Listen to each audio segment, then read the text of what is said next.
Australia from Sudan in the start of 2006.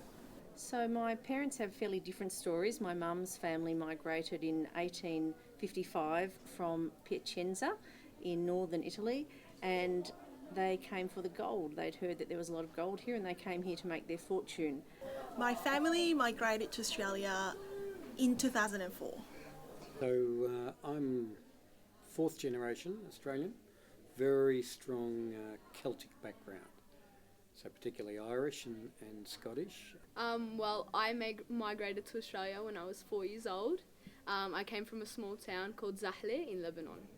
I was born in Italy in a little town called Palena. And because I came in Australia, soon after the war, the whole country was in a miserable condition. So there were no jobs and nowhere to get a bit of money for living. And so the first country that time to come overseas was Australia. My dad migrated from Mauritius in 1951 when he was 5, and he remembers that very, very clearly.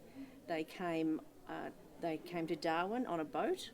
They travelled to Darwin on a boat from Port Louis in Mauritius, and then they flew from Darwin to Melbourne. I came to this country and I departed Italy on the 6th of June and arrived in Australia on the 16th of August, which took 41 days to come in Australia.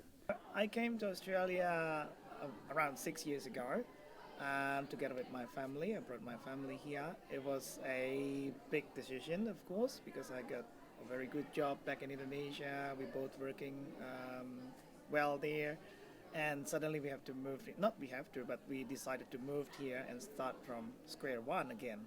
My parents migrated to Australia from Vietnam. The reason we got to Australia is because during the Vietnam War, they were telling people of Chinese heritage to sort of go back to their country, and Dad's side, being of Chinese heritage, were told to pretty much leave Vietnam. So Mum was newly married to him. She was pregnant with me around 6 months or so, and her family told her that she needed to go, even though she didn't really want to. And she followed my dad's mother and father, uncle, aunt, grandmother, and 10 of his siblings to Hong Kong. My parents thought it was the best for our future prospects.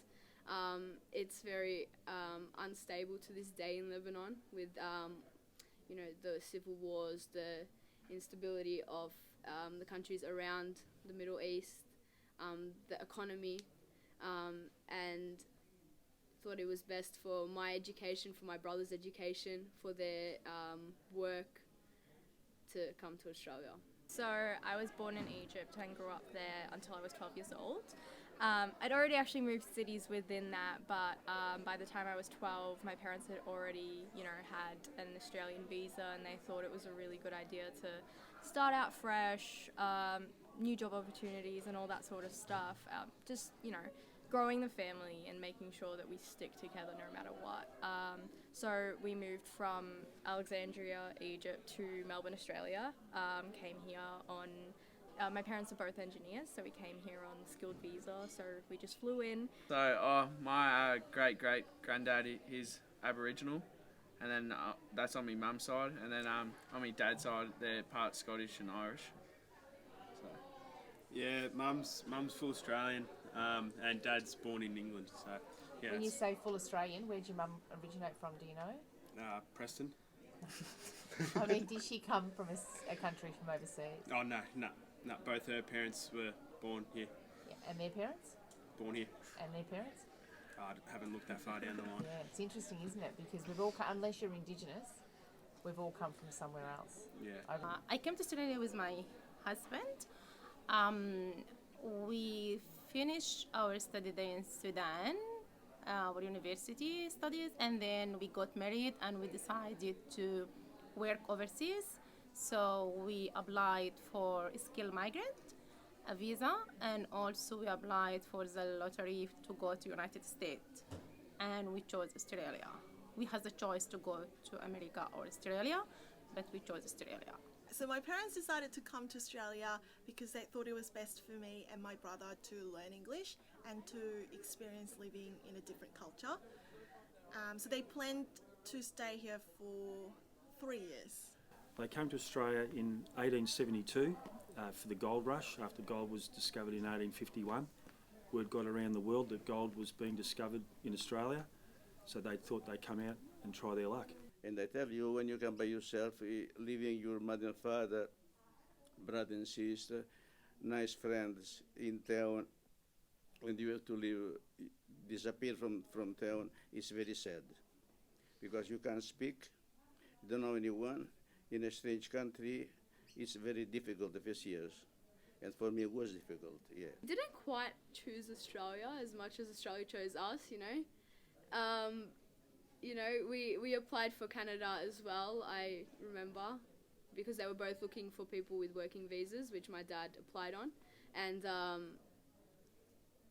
we got the response from Australia, and it's an awesome place. Yeah, the conditions were really tough on the boat, as you can imagine, but we were, I guess, some of the fortunate ones who were allowed to leave by boat. And so, Mum recalls being really sick and, the awful sort of conditions for the children, the women down in the bottom deck, the stench, the smell, all that. When I was growing up, there was a laneway next to our property where the farmer would walk his cows down, and that became a registered road, and I applied to the council to name it after my family, Dorsa Lane, and it was accepted. And so it's great to see that our family's name is etched in the history of Malden. So my dad, he came over here with his family, his family chose to migrate to Australia because they thought there was just better job opportunities rather than over in England. So he was 7 when he moved over here, and I think he's 58 now, so it was quite a long time ago, but yeah. Did choose Australia over America because we believed Australia is more safer and also more conservative, which is really important for us. There were many countries at the time taking in refugees from Vietnam, but my mother was adamant that Australia is the only place that she wanted to go, and I'm very thankful that she was so determined. After 3 years, my parents decided to go back, but I chose to stay because I wanted to continue with my studies because I was going on to year 12 at that time. So I decided to stay, I went to university, and then I decided to migrate and become an Australian. So it's off me mum's dad's side, and then on me mum's side, we're actually convicts from England. So not on the first fleet, but a couple decades after that, we came through as convicts. So I don't know. That's probably where I get my bad reputation from. Straight to Bonneville at the immigration camp, and we arrived there at night, and we had the good food because the cooks were European, and the food was very good, and I lost a lot of weight on the ship, so I put back the weight again.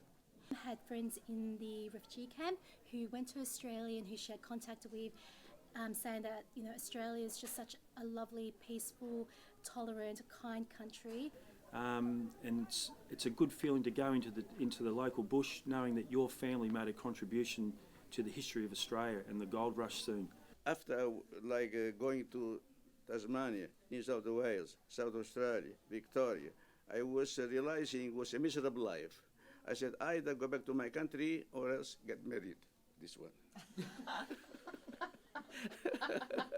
How long have you been married? 62 years. 62? Yeah. 62 years, yeah. That's beautiful. Because, so what I was saying, I either go back to my country, or else I have to get married, or else it's a miserable life.